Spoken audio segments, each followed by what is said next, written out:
दुनिया के तमाम बड़े मुद्दों के पीछे का सच। सनमार्क प्रेजेंट्स एडिटर्स कट। दुनिया का सबसे ऊंचा रेल पुल देश को समर्पित हो गया है, चिनाब रेल पुल। जितना हमारे लिए गर्व की बात है, उतना ही एक और हैरानी की बात है कि इस पुल से चीन और पाकिस्तान की नींद उड़ गई है। चिनाब रेल पुल से चीन और पाकिस्तान की नींद उड़ गई है। नमस्कार दोस्तों, आज हम कुछ ऐसे तथ्यों के बारे में बात करने वाले हैं जो चिनाब पुल के रूटीन आंकड़ों से जरा हटके होंगे। सबको पता है कि चिनाब पुल दुनिया का सबसे ऊंचा रेल पुल है। सबको पता है कि वो एफिल टावर से 34 मीटर ऊंचा है, 35 मीटर ऊंचा है। ठीक है, वो सारी चीज़ें 43,000 करोड़ में बना है, उस पर ढेर सारा स्टील लगा है। वो 266 किलोमीटर प्रति घंटे की रफ्तार की हवाएं उस पर असर नहीं कर पाएंगी। -20 डिग्री तक टेम्परेचर होगा तब भी उस पर कोई असर नहीं आएगा। 120 साल तक वो खड़ा रहेगा। सारी चीज़ें ठीक हैं। एक सवाल जो सोशल मीडिया पे पूछा जा रहा है, हम शुरुआत उससे करते हैं। क्या इस पुल का श्रेय प्रधानमंत्री मोदी को लेना चाहिए था? सबने देखा टीवी से लेके अखबारों तक कि उस पुल पे खड़े होकर प्रधानमंत्री मोदी तिरंगा लहरा रहे हैं, पूरी दुनिया को एक संदेश दे रहे हैं कि ये नया भारत है, अपने दम पे बहुत कुछ कर सकता है, सब कुछ कर सकता है, करके दिखा सकता है, किसी के भरोसे नहीं है। अच्छा था, पूरी दुनिया को मैसेज जाना भी चाहिए था। लेकिन असल कहानी कुछ और है। ये सिर्फ एक रेल पुल नहीं है, ये भारत की जड़ों को उसके ताज से जोड़ने वाला संपर्क है। वो नस है जिसकी बहुत लंबे समय से दरकार थी, जो नहीं जुड़ पा रही थी।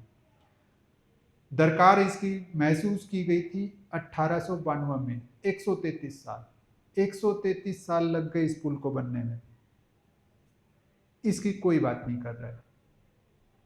सबसे पहले अंग्रेजों ने कोशिश की 1892 में कश्मीर को रेल से जोड़ने की, नहीं जोड़ पाए। बहुत साल कोशिश की, मुश्किल से पंजाब के जम्मू से लगते पंजाब के हिस्सों तक ही रेल पहुंचा पाए। जम्मू के एक हिस्से में रेल शुरू हुई थी, लेकिन वो पाकिस्तान के हिस्से में बाद में चली गई और उसके बाद कश्मीर एक तरह से रेल से पूरी तरह कटा ही रह गया। 1910 के आसपास कश्मीर में फिर एक प्रयास हुआ। वहां के राजा ने नींव रखी कि हम यहाँ से रेलवे लाइन बिछाएंगे। 1925 तक आते आते वो प्रोजेक्ट भी ठप पड़ गया। आज़ादी के बाद फिर कोशिशें होने लगी कि पठानकोट तक हमारी रेलवे लाइन है। पठानकोट से आगे मुकेरियाँ तक बिछाई गई, मुकेरियाँ से जम्मू को जोड़ा गया। 1966-67 तक आते आते ये सारी कवायद हुई।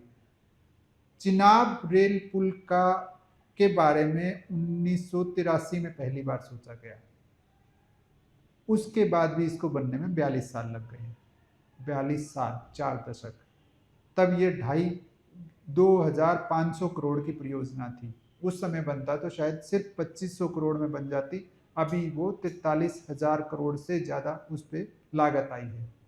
खैर, देर आए दुरुस्त आए।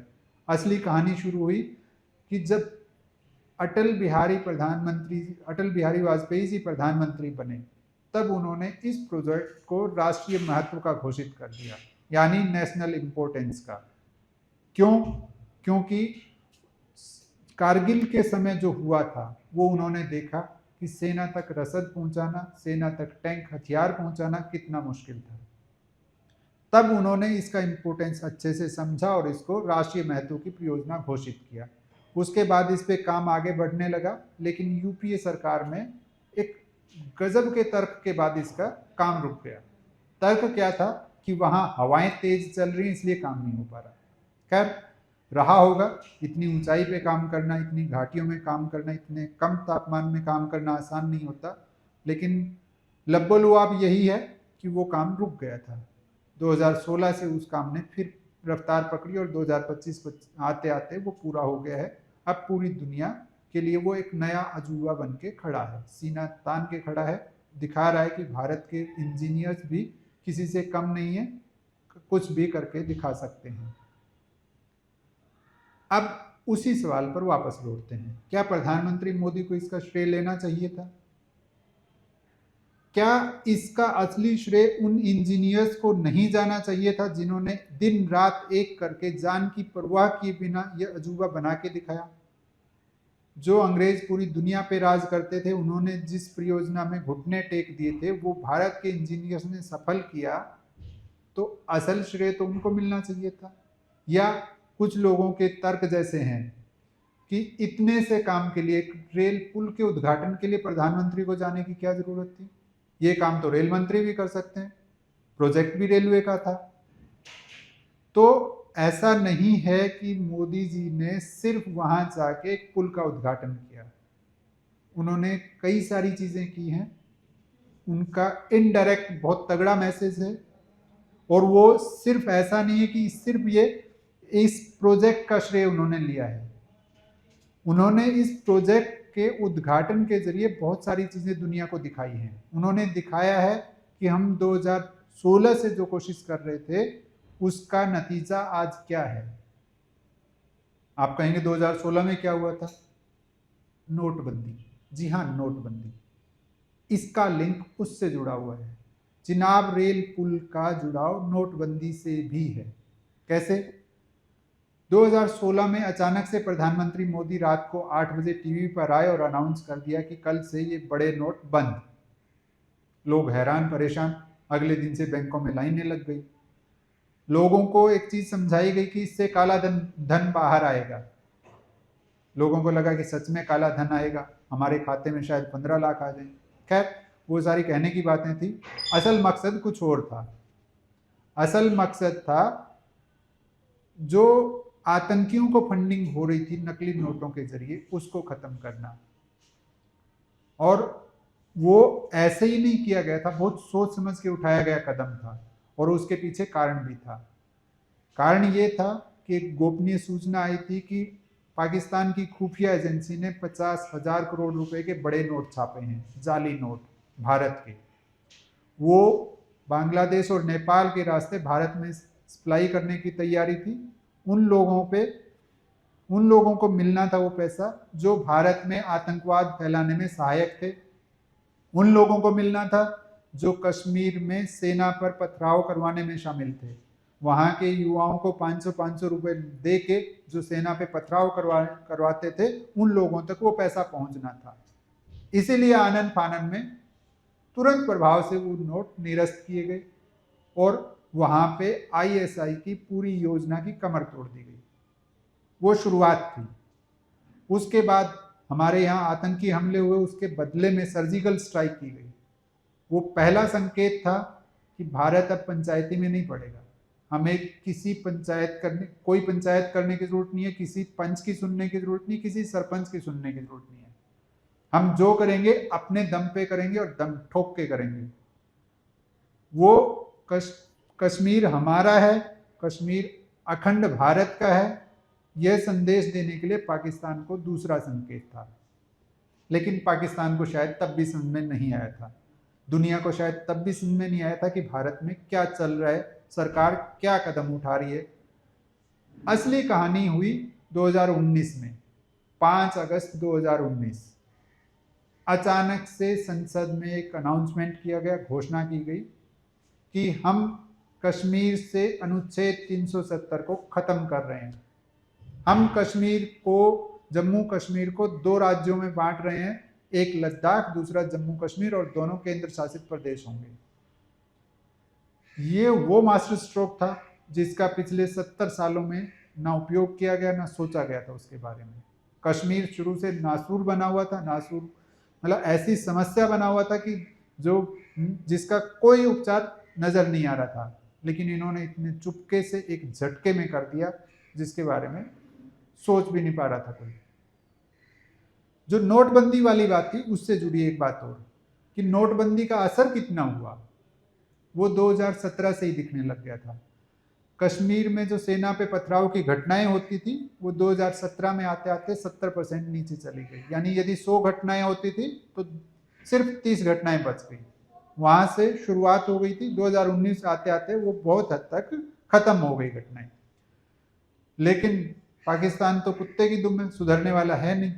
उन्होंने फिर पुलवामा में अटैक किया। उसके बदले में फिर हमने घुस के मारा और फिर बताया कि कश्मीर हमारा है, छूने की हिमाकत मत करो, ये बर्फ के नीचे अंगारा है। खैर नहीं सुधरे वो। अब उनको ये सारी चीजें जो हो रही थी, इनसे उनको जलन तो हो रही थी पाकिस्तान को, लेकिन उनको ये समझ में नहीं आ रहा था कि इससे बदलाव क्या आ रहा है। इन पिछले 10-11 सालों में कश्मीर में 5,000 किलोमीटर सड़कें बिछाई गई हैं। 7,000 से ज्यादा MSME का वहां पे यानी छोटे उद्योगों का रजिस्ट्रेशन हुआ है, यानी इतने नए वहां पे इंडस्ट्री लग रही हैं। बड़ा इन्वेस्टमेंट जो हुआ 2 करोड़ से ज्यादा लोग वहां घूमने गए हैं। ये जो बूस्ट था, ये चुपचाप होने वाली क्रांति थी जो किसी को समझ में नहीं आ रही थी, लेकिन कश्मीर के लोगों को ये दिख रहा था कि अब हमारी रोजी रोटी ईमानदारी से चल रही, हमें पत्थर फेंक के, सेना पे पत्थर फेंक के हमें पैसा कमाने की जरूरत नहीं है। यानी अब उनको खून के बदले में मिलने वाले पैसे के भरोसे बैठने की जरूरत नहीं है, अब वो ईमानदारी से खा कमा सकते हैं।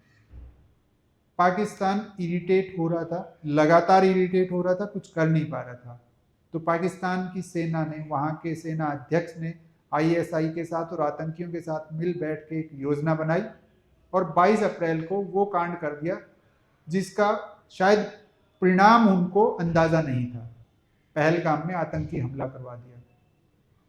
आतंकी हमले के बाद भारत ने जो किया वो सबको पता है। ऑपरेशन सिंदूर के तहत जो पाकिस्तान चाह रहा था कि हम भारत को 48 घंटे में झुका देंगे, उस पाकिस्तान को हमने मात्र 8 घंटे में घुटनों पे ला दिया।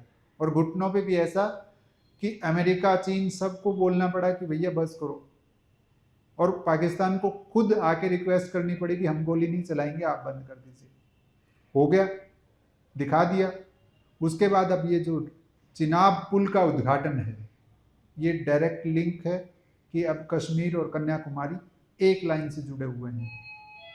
ये इतना सरल नहीं था, इसके पीछे बहुत कोशिशें हुई, लेकिन इससे, इस पुल से, इंजीनियरिंग का जो अजूबा है, इससे एक चीज और हुई है कि पाकिस्तान और चीन दोनों की नींद उड़ गई है।